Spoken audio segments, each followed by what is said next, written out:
My dear students, welcome back to our channel. In this video, I will be explaining the MBA 4th semester subject Leadership and Change Management, HR, as prescribed by Osmania University and other universities of Telangana. We will go through the important questions and answers one by one. Let's begin with a quick revision. Unit 3 first important short question is Hobson's change curve. Answer. Hobson's change curve explains how people emotionally react to big changes, especially unexpected ones like job loss, transfers, or major company changes. It has 7 stages, like an emotional roller coaster. 1. Immobilization, shock or freeze when change happens. 2. Denial, this won't last. People ignore the change. 3. Frustration, anger or sadness builds. 4. Depression, motivation drops, people feel low. 5. Experiment, start trying to adjust. 6. Decision, accept the change and move forward. 7. Integration, fully adjust and perform well again.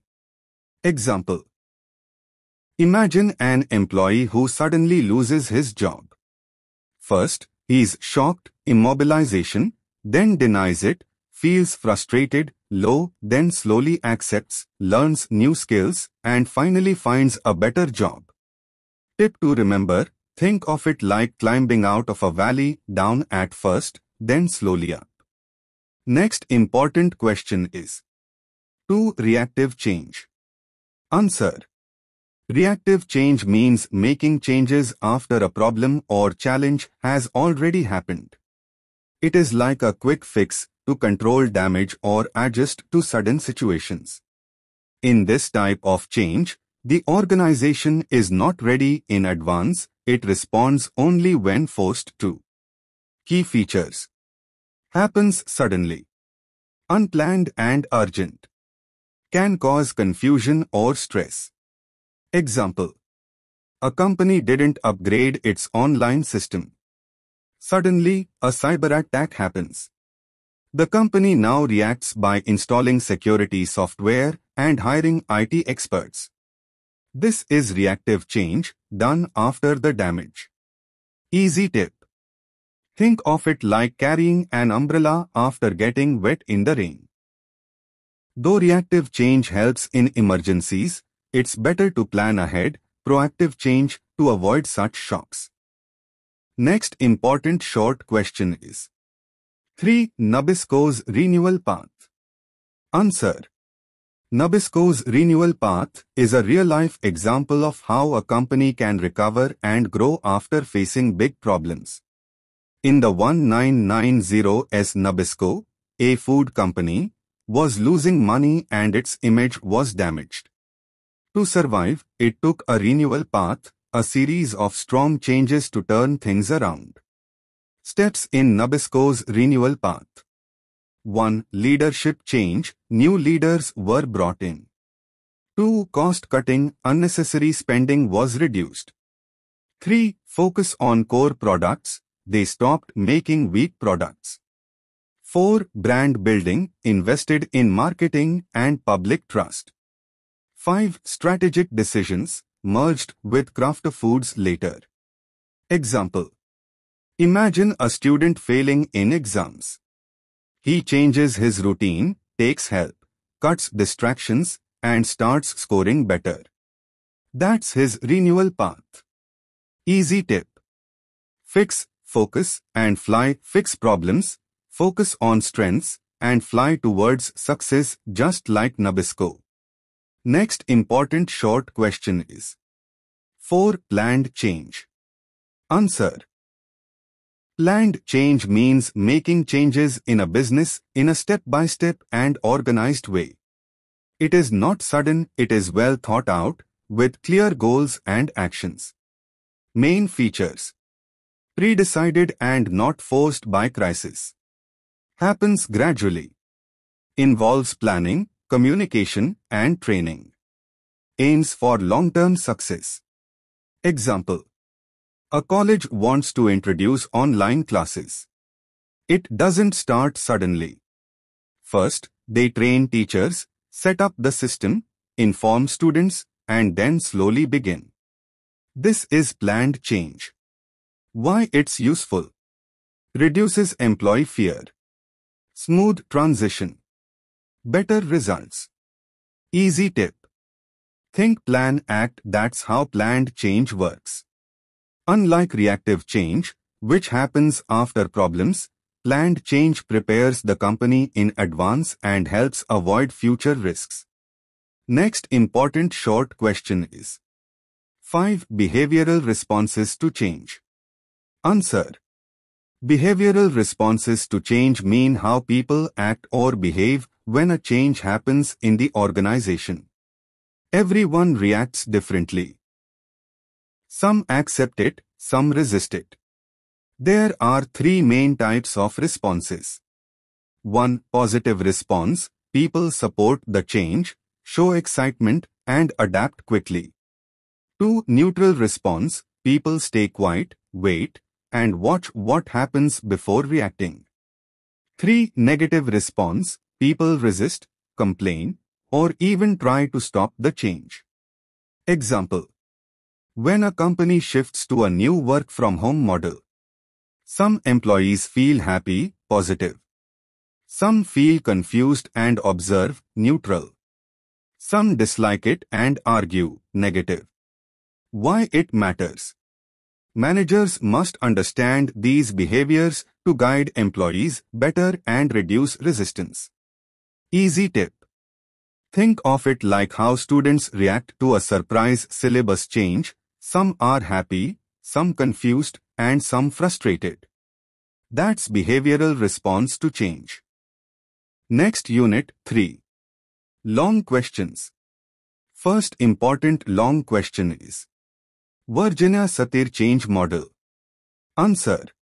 The Virginia Satir Change Model explains how people or teams react emotionally and behaviorally during any major change.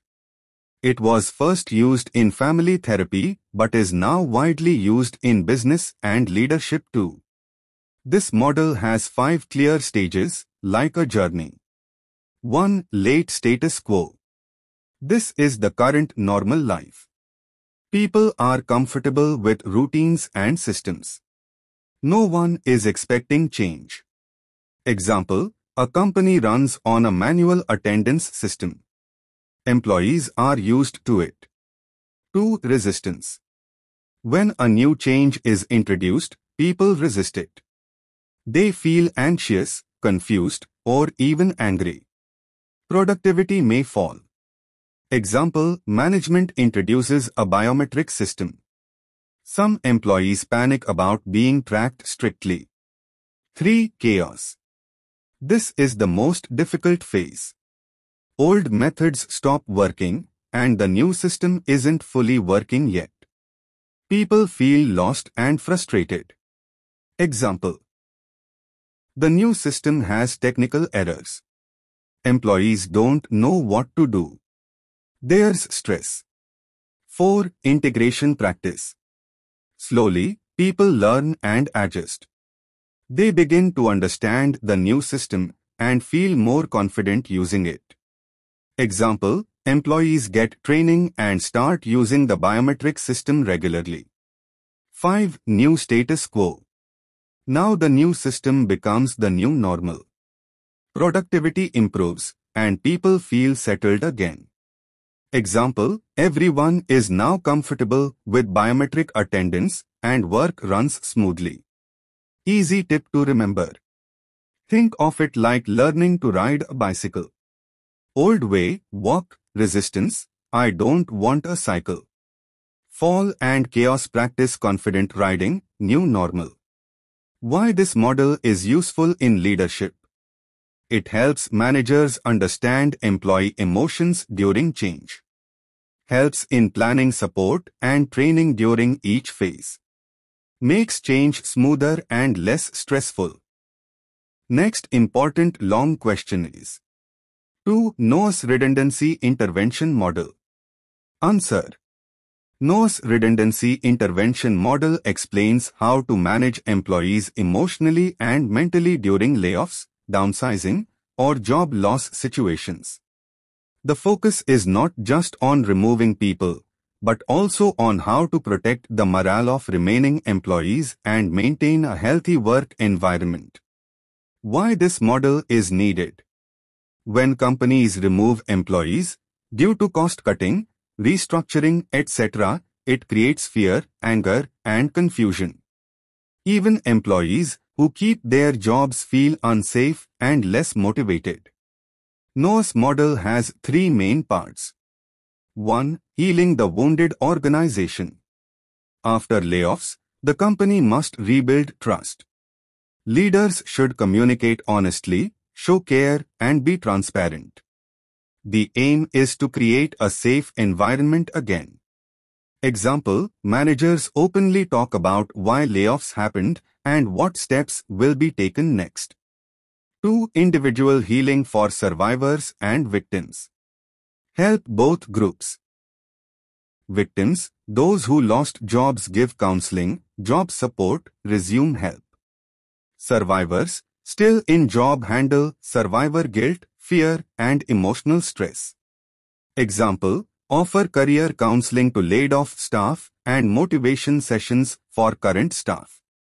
3. Long-term organizational renewal. Focus on rebuilding company culture. Train leaders, promote teamwork, and encourage innovation. Avoid future layoffs through better planning. Example, introduce training programs, leadership workshops, and new HR policies. Easy tip to remember. Heal, help, grow. Heal the company, help the people grow again.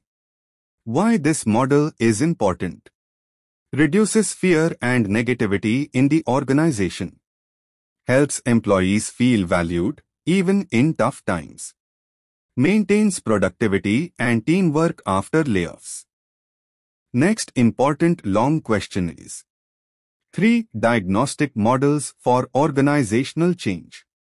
Answer: Diagnostic models for organizational change are tools or frameworks that help managers understand what is wrong in an organization before making any change. It's like a doctor diagnosing a patient before giving medicine. These models help in identifying problems, finding root causes, planning effective change. Commonly used diagnostic models. 1. Lewin's Force Field Analysis Model. Every situation has driving forces, supporting change, and restraining forces, blocking change. Change can happen when driving forces are stronger than restraining forces. Example, a company wants to go digital. Driving forces, market demand, competition. Restraining forces, employee fear, cost. Manager reduces fear by giving training. 2. 7S Model, McKinsey. This model checks 7 key areas in an organization: strategy, structure, systems, style, staff, skills, shared values. All must align for change to succeed. Example, if a company changes its strategy, going global, it must also update staff skills and systems to match. 3. Weisbord's 6-box model. Focuses on 6 areas: purpose, structure, relationships, rewards, leadership, support mechanisms. Helps spot problems in teamwork, goals, or rewards. Example, low employee motivation. The issue may be in rewards or leadership boxes. Easy tip to remember. Think of the company like a car. If it's not running well, a mechanic, manager, uses tools, diagnostic models, to find the issue: engine, brakes, oil, etc. before fixing it. Why diagnostic models are important? Avoids guessing, makes change more effective. Focuses on real issues, not symptoms. Helps create a structured action plan. Managers use these models to make smart decisions, just like doctors use test reports before treatment. Next important long question is: 4 methods for dealing with resistance to change. Answer: resistance to change means when people refuse or hesitate to accept change in the organization. It is natural because people fear the unknown, losing control, or more workload. To handle resistance effectively, managers can use several methods. 1. Communication and education. Clearly explain why the change is needed and how it will benefit the organization and employees. Share updates regularly. Example: before shifting to a new software, the manager explains its benefits and shares success stories from other companies. 2. Participation and involvement. Involve employees in planning and decision-making. When people feel included, they support change. Example: letting employees give suggestions before implementing a new dress code. 3. Support and training. Offer emotional support and skill training. Reduces fear and builds confidence. Example: giving training to older staff on how to use new technology. 4. Negotiation and agreement. If someone strongly resists, offer some compromises or benefits. This helps avoid conflict. Example: a senior employee resists transfer. The manager offers flexible working hours as a trade-off. 5. Manipulation and co-optation. Sometimes managers use influence or bring resistant people into key planning groups so they feel involved. Use carefully, can backfire if done dishonestly. 6. Coercion, last option. Use authority to force change when urgent or necessary. Works only when time is short and other methods fail. Example: a factory must follow new government safety rules immediately, no time for slow change. Easy tip to remember. CPS-NMC chat: participate, support, negotiate, manage, command. Communication, participation, support, negotiation, manipulation, coercion. Conclusion: to make change successful, managers must understand people's feelings and choose the right method. A mix of care plus strategy works best. Next important long question is: 5 stages of planned change. Answer: planned change is a structured and step-by-step process used to make improvements in an organization. The 5 stages of planned change help managers bring change smoothly and successfully. Let's understand each stage simply. 1. Awareness: recognizing the need for change. First, the organization realizes that something is wrong or not working well. It may be due to low performance, customer complaints, or market competition. Example: a mobile company sees sales dropping compared to competitors. 2. Diagnosis. Managers now study the problem deeply to find the root cause. They may use surveys, feedback, or diagnostic models. Example: they find that their product is outdated and lacks features. 3. Planning. A proper action plan is created. Managers set goals, assign tasks, and prepare resources. Risk factors and employee roles are also planned. Example: the company decides to launch a new smartphone with better features. 4. Implementation. This is the action stage where the plan is put into motion. Employees are trained, systems are updated, and changes are executed. Example: the company starts production and advertises the new phone. 5. Evaluation and follow-up. Managers now check whether the change is working as expected. Feedback is collected and adjustments are made if needed. Example: after launch, customer reviews are checked and minor issues are fixed in the next batch. Easy tip to remember. ADPI awareness, diagnosis, planning, implementation, evaluation.